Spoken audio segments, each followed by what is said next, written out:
Welcome to a new edition of the Neon Jazz interview series with California-based jazz saxophonist Arthur White on the 2020 CD, When You Find It. We talked to him in mid-August 2020 as the COVID-19 lockdown was still raging. He has deep Midwestern roots and is a nationally recognized composer, arranger, educator, and touring saxophonist. He used to be a full-time member of the Kansas City's legendary Boulevard Big Band and Wichita's Latin jazz salsa ensemble, TUMBAO. He's full of energy, and he's got great stories. Enjoy. You know, the title of your new album, which is appropriate, is When You Find It, which is hopefully we can figure some things out and find some things out in this world today. And my question to you is this, twofold. What is it like to release an album like this during a pandemic? And then what was the creative force that went into this project? Those are both amazing questions. Let's see.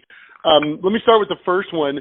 To release something anytime, I think, is an intense and scary and exciting prospect for any artist. Really, doubled probably with what's happening currently. I mean, our it's not just the pandemic. There's a lot of concerns out there. So releasing, I think for me, it just seemed like there is no perfect time to release a record. I think I just went for it, and and I've had some good. I'm fortunate to have, of course, some really nice responses to it. But it's without the advantage of putting say a CD release concert together or a tour to promote sales.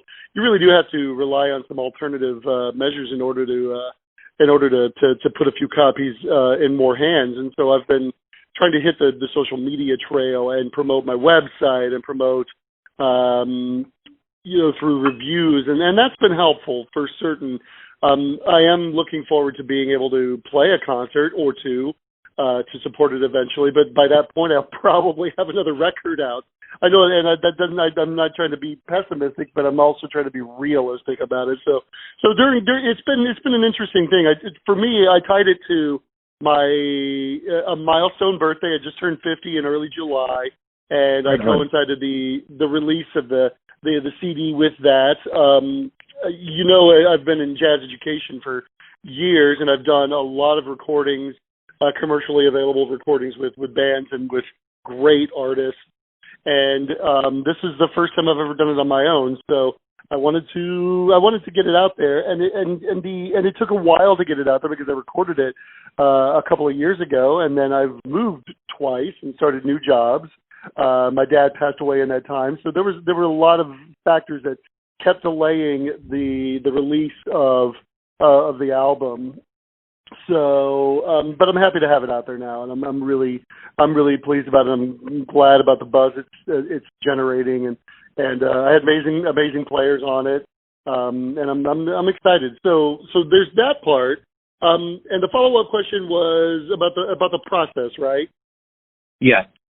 I think for me, I'm trying to really make composing a significant part of what I do and how I express myself as a musician. Naturally, I'll always be a saxophonist and an improvising musician, and those are still incredibly important to me. There, I'd say, let's say 1A, 1AA, if you know what I'm talking about, in the ranking of where I am as a musician. But the composition has it's always had an interesting impact on me. I feel like what I write I think we as composers we get into imposter syndrome a lot, and I had that issue myself. So putting out an album of my own works, not doing standards or arrangements of other composers' pieces, but doing my own stuff was another way to make this a significant project. And so for me, dealing with is it good enough? Am I good enough? Are the pieces good enough? There's a lot of layers in there when you and I think every artist goes through this on many levels. It's just how open are you to admitting it in public? And I'm very open to it. I suffer from imposter syndrome, and so composing for me has been part of that, a way to deal with that, and to help me realize that maybe I'm not as bad as I think I am sometimes. So this album is really centered around my compositional process and and really trying to say something unique to me. So talk to me a little bit about releasing this through Christopher Burnett's ARC and remaining local here and just kind of being under that label. Chris has become not only a really good friend, but a strong advocate for me. And I thought about shopping it to different places, but it nothing felt as right as staying with Art and releasing it with Chris and his amazing team. And he is I have the utmost respect and really I have, for not only for Chris and his entire team, but for what he does as a musician and as an entrepreneur. It is tough enough to make a living in this business, and he's branching out and doing so many different things. I mean, he is playing, he's teaching, he's running a record label. He started the youth jazz initiative. He's always thinking ahead to the next thing, and I'm so impressed with that. And it's really, not only is it admirable, but I aspire to be like that, honestly. I think he's got it figured out. And genuinely, he is one of the nicest men and just most genuinely good-hearted people I've ever met. And so I think it was a no-brainer, honestly, to go with him once I approached him about the idea of it and his enthusiasm for not only the project, but for me as a musician and composer and a person, really, was so infectious. And I just felt that it was the right thing to do. And I hope to release many records with his label, because my admiration and respect for him and appreciation for our friendship and what he does as a musician is just, it's off the charts. I can't really measure my respect for him, because it's so great. You know, when we do get back to music, it's going to happen. What do you hope both the audience and the musician realizes about this time away from live music? I hope that both entities stop taking it for granted. I think it's easier for musicians to say that, because we are hopefully grateful for every opportunity we get to play, every opportunity we get to make music, to collaborate, to share, to create. And I think it's really significant that we remember that when we get the opportunity to go back. And I think I absolutely believe you. It's cyclical. This is not going to last forever.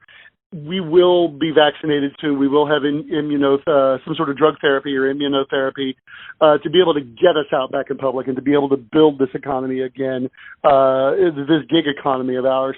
And so I hope that we gain a new appreciation for it through not playing, and I genuinely hope that we create more listening spaces out of it. So many clubs and venues and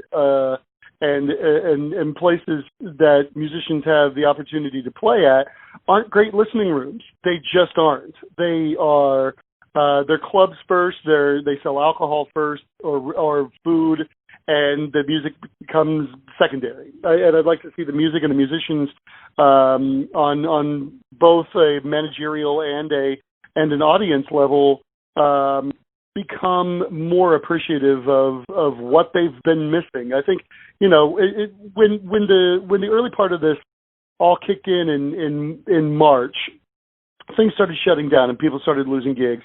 There were, people turned, of course, to the one avenue that they have left that won't shut down, which is right now social media. And musicians created videos, and they took cues from other musicians and created, amazing stuff in a short amount of time. And the the average listener became more in tune to it. It seemed like. I mean, there were just judging by the number of likes on a given artist page. For me, it seemed like they were really coming around to that notion. And I remember posting something shortly after that where that said something to the effect that I'm glad that everybody's appreciating the arts now and sharing these world-class musicians and these videos and giving it the thumbs up. And I sure hope you all remember that when it's time to reopen. And so I think we need to. I think hopefully this will give us an opportunity to get back to appreciating the music and the energy it provides and the release it provides and the culture that it provides in a new and more glorious way. I guess I hope it becomes less about less about. Okay, I'm going to put myself out on a limb here and say that again, clubs are clubs first. They are concerned about the bottom line, the alcohol sales and the food sales, and that's understandable. That is the nature of business. But if you want to have music in a club, you need to prioritize it, and that's what I'm hopeful that post-pandemic we'll be able to address and really demand as musicians and as listeners, for that matter. I think we owe it to ourselves to demand that people listen to our work, and I think we have some opportunities to sort of reset the entire industry from that perspective, especially for gigging musicians who are doing clubs, and the norm is that it's loud in the background and it's noisy and nobody's really paying attention to it. I think we have a chance to reset that at this point. So I know I'll be an advocate of that. Beautiful. That's a great answer. Arthur, thanks for opening up. Thank you for the new music, and good luck with everything. Stay safe out there. Joe, it's a pleasure to talk to you again. Thank you for the opportunity. Kansas City's my home away from home. Thanks for listening and tuning into another Neon Jazz interview, where we give you a bit of insight into the finest players in Los Angeles, Kansas City, and spots all over the world, giving fans all that jazz. And thanks to Arthur for his time, music, and story. If you want to hear more interviews, go to Famous Interviews with Joe Domino on the iTunes Store. Visit neonjazz at youtube.com, and for everything Neon Jazz all the time, go to the neonjazz.blogspot.com. Until next time, enjoy the jazz, my friends.